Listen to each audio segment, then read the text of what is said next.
নমস্কার বন্ধুরা, আমার এই চ্যানেলে আপনাদের স্বাগত। আজকে ঘরে কিছু নেই, ভাবলাম কিছু একটা বানিয়ে নেব। মানে কিছু নেই বলতে সবজি তেমন কিছু নেই, তো আজকে বৃষ্টিও পড়ছে বাইরে, তো ভাবলাম একটু খিচুড়ি বানিয়ে নিই। প্রথমে মুসুরি ডালগুলো আর আতপ চালগুলো ভালো করে ধুয়ে নিলাম। আতপ চাল আর মুসুরি ডালগুলো একসাথে ভিজিয়ে ধুয়ে একদম 3-4 বার ধুয়ে ফ্রেশ করে নিলাম। তারপরে কিছু সবজি ছিল, কারকোল আর আলু, সেগুলোকে ওর মধ্যে দিয়ে দিলাম। একসাথে হয়ে যাবে সেদ্ধটা। আর এদিকে ছোট ছোট করে কারকোল আর আলু, ঘরে শুধু কারকোল আর আলুই ছিল, তো কারকোল আর আলুগুলো ছোট ছোট পিস করে ভাজার জন্য রেডি করে নিয়েছি।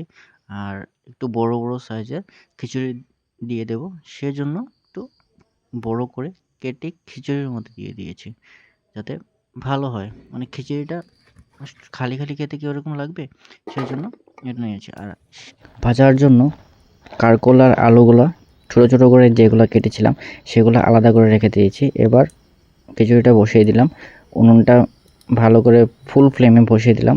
তারপরে এটার মধ্যে একটুখানি 1 চামচ নুন দিয়ে দেবো, পরিমাণ মতো নুন দিয়ে দেবো, যতটুকু আমার প্রয়োজন সেটাটুকু নুন দিয়ে দেবো।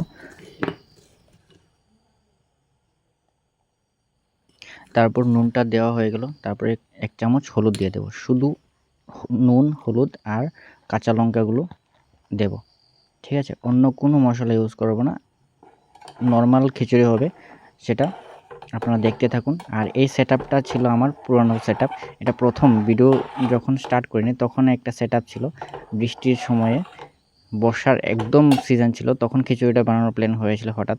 তারপরে ভাবলাম ওই দিন থেকেই আমার ভিডিও বানানোর প্ল্যানটা হয়েছে।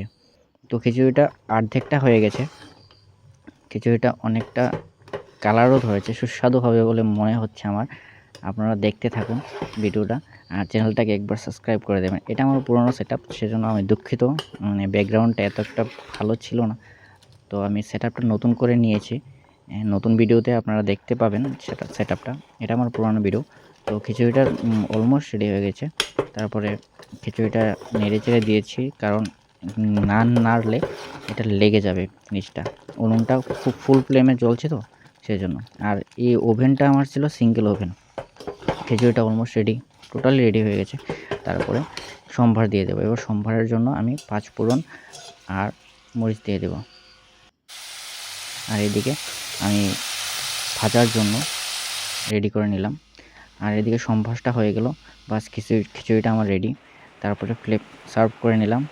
আর একটা শুকনো লঙ্কা নিয়ে নিলাম, একটা কাঁচা লঙ্কাও খাবো আমি, সেজন্য রেডি আমার সেটআপটা। কীরকম হয়েছে খিচুড়িটা একটু জানাবেন আমাকে।